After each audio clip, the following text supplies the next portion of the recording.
Hello and welcome to my channel. In this video, I'll be covering filter more and specifically the edges filter. Okay, this edges filter from problem set 4. Alright. I won't be covering blur, reflection, and grayscale because we already covered that in filter less comfortable. And so yeah. Okay. So I'll just be downloading the distribution code and then we can begin. Alright, so in the filter more code we have a few files, but then we will just be focusing on helpers.c. Okay, so this is where we are supposed to implement the edges function. Okay, so how are we gonna implement the edges function? So we will be indexing into every single pixel in the image, and then after indexing into it, we have to sort of look through the 9 pixels or perhaps 8 pixels around the image and then calculate the gx and gy values for red, green, and blue for the pixel. Alright, so let's do that. Okay, so first step is just to index into every single pixel in the image. So I is gonna be representing the height and j is gonna represent the width. And after we index into the image, we want to index into the 8 pixels around it and also itself. So how do we do that? Depending on what I and j is, we will know that the very left corner, so top left corner of the pixel is gonna be basically I minus 1 and j minus 1. So let's make use of the example that I've given us for gx. So the center of gx is gonna be of index 1 1, right? And we want to basically index into every single one of these 9 pixels. So we know that the top left hand corner of the image is gonna be of index 0 0, and the bottom right hand corner of this pixel is gonna be of index 2 2. So we know that the top and bottom is gonna be just minus 1 of I and plus 1 of I. So we can create some variables such as updated I and updated j. Okay, so int updated I, and it's gonna be starting from I minus 1. Okay, and it's also gonna be the same for updated j. So updated j is gonna be j minus 1, and this is basically the top left hand corner for the 9 pixels that we are gonna be looping through. And then of course we have to do the looping, right? We have to index into the 9 pixels. So for this time it's we can actually put this inside here. Okay, so int updated I minus 1, then updated I less than I plus 2. So it's gonna be incrementing, so the updated I will be incrementing all the way till we end up at the bottom right hand corner of the 9 grids, right? The nine grids that we have, and it's gonna be I plus 1. So it's gonna be starting from I minus 1, and it's gonna be going all the way to I minus 1. And it's gonna be the same for updated y as well. Okay, so for and we can just copy this over, and updated y is gonna be ending at y plus 2. Okay, and updated y plus plus. All right, and I is gonna be representing the height, right? So basically updated I minus 1 is gonna be all the way at the top of the 9 grids that we have, and updated I plus 1 is gonna be all the way at the bottom. And similarly for updated y is gonna be starting from all the way at the left, and then it's gonna be ending all the way to the right. Sorry, updated j. Alright, so now we can start with the calculations. So how we are going to be solving this program is to first add up all of the GX values for red, green, and blue, and the GY values for red, green, and blue, and then find the average. Okay, sorry, not the average. We will be doing this. Okay, we'll be doing GX square root 2 plus GY square. Sorry, we'll be doing GX power 2 plus GY power 2, and then calculating the square root of it. Okay, all right, so this is exactly what we will be doing, so let's do that. Another thing that we have to take note of is that for each of the red, green, and blue values for GX, GY, we have to multiply the values by either -1, 0, 1, or -2, and +2, right?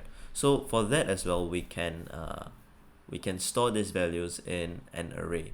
If you guys don't want to store it in an array, it's also fine, but I see that it makes it seem more elegant. And for that, we can create a variable. Okay, we can create a variable all the way at the top here. So it's gonna be int gx array is gonna be equals to -1, 0, 1, and then -2, 0, 2, and then -1, 0, and 1 again. Once again, you can do this without using an array, but then your code will end up being very, very long, spanning a lot of lines. And then if you guys notice, GY array is gonna be different. Okay, so GY array equals to -1, -2, -1, 0, 0, 0, 1, 2, and 1. All right, and using this, we'll be doing the calculations for the combined for generating the GX and GY value for each of the red, green, and blue channels. Okay, so let's do that. It's gonna be GX, and even before we type anything out, we will be figuring out what is the GX, GY values for red, green, and blue, right? So let's create a variables for that. So it's gonna be int gx red, gx green, gx blue, and similarly we have gy red, gy green, and gy blue. Okay, so this is where we'll be storing our calculated values for the gy, gx red, green, and blue. And so what we have to do is gx red, for example, is gonna be equals to gx red plus the calculation, right? So gx array counter. Okay, so this counter is going to be starting from 0 and then going to 1 and then going to 2, 3, 4, 5, 6, 7, 8. Okay, so that it spans all of the 9 pixels around it. So this counter as well is gonna be int counter, and it's gonna be starting from 0, and then after every single one of the pixels, okay, the counter is gonna be incremented, so counter plus plus.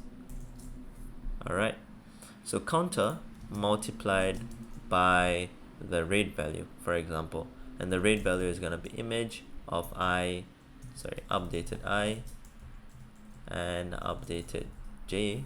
Let's close this, and updated J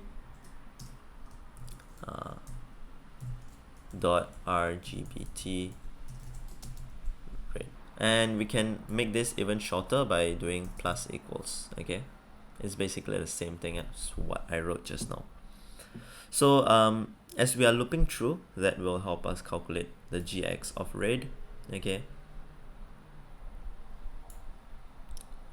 and yeah, so it's gonna be similar for GX of green and blue and GY of red, green, and blue. So I'll just be doing that real quick. Alright, so I've done it already. So for example, we have GY of blue, and depending on which pixel we are on, we will be taking that value.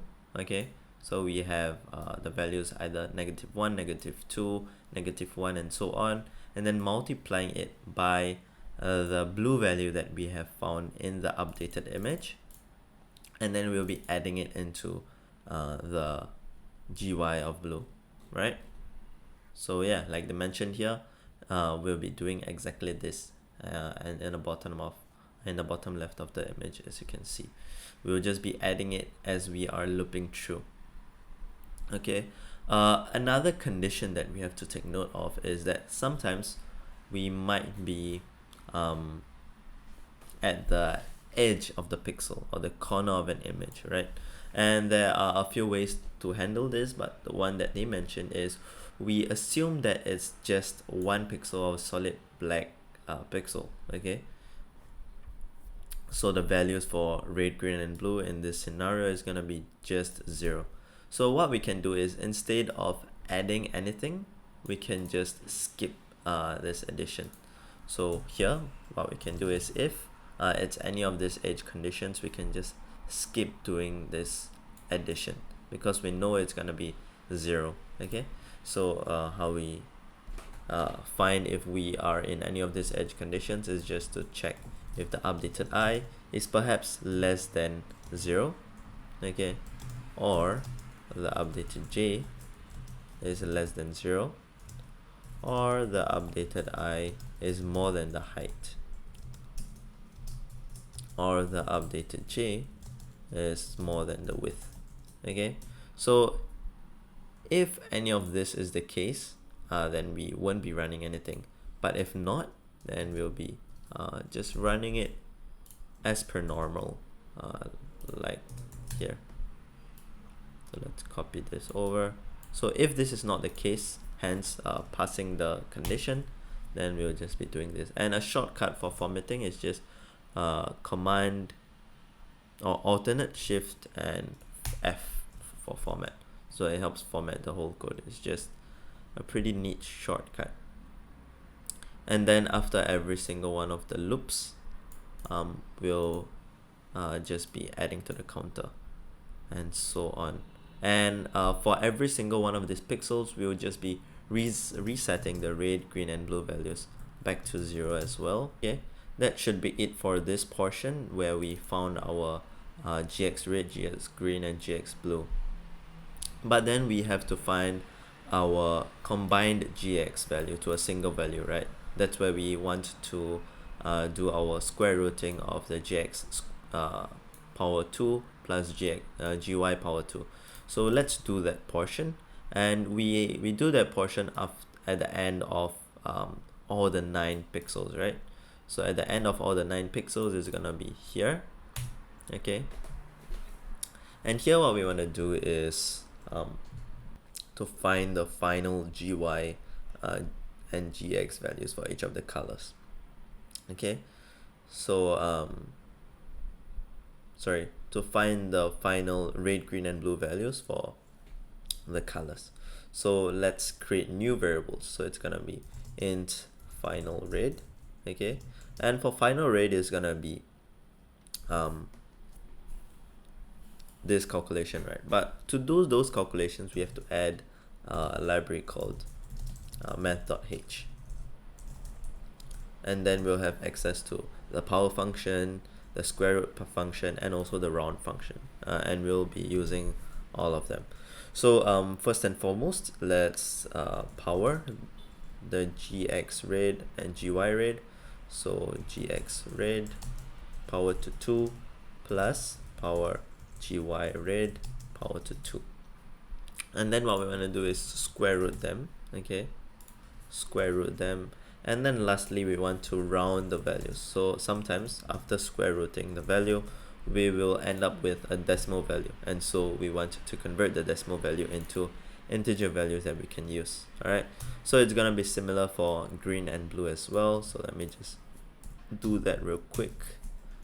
Alright, so now that we have found the final values for the red, green, and blue, what we can do is to store these values into the image, right? But then we can't just do that yet because we don't want to alter the image so early on.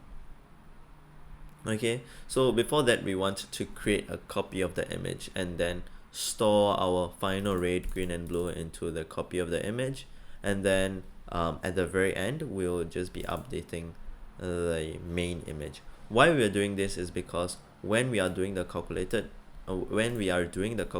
we want to use the RGB values for the raw image file rather than the updated one. Okay, so let's create a copy. So RGBT, all right, triple image copy is gonna be a two-dimensional array of height and width. All right, and then the RGB values is just gonna be stored into this image copy. But another thing that we are not taking note of is that sometimes we can end up with channel values that are of more than 255. So like this final red, green and blue values can sometimes be more than 255. So what we can do is check if the final red, final green and final blue value is more than 255, and if it is, then we want to cap the value at 255.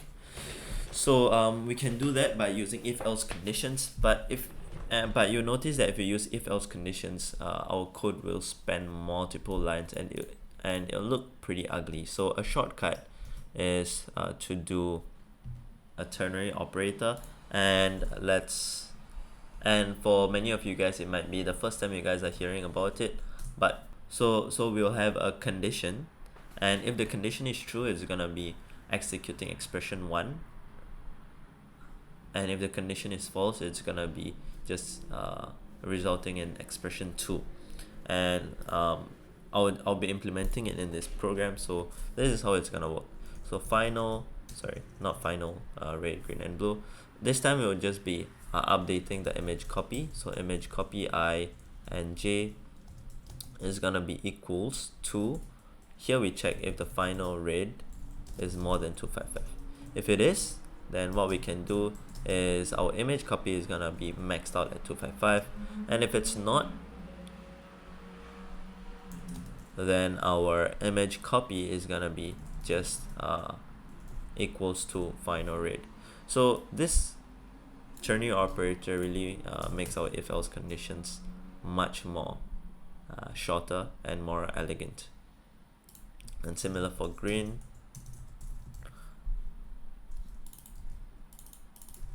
And blue. Alright, so that should be it actually. Now that we have updated our image copies and we have came all the way to the end, what we can do is then updating our original image to be the image copy. So let's index into every single pixel once again. Int I equals to 0, I less than height, I plus plus. For int j equals to 0, j less than height, j plus plus. And then our image ij is gonna be resulting to image copy ij. Alright, so that should be it. Okay, everything looks about right. Let me try to make filter. Okay, so something went wrong. Oh, okay, my bad. Let's index into the RGB value. So RGBT red dot RGBT green and dot RGBT blue. Alrighty, make filter. What did I miss out here?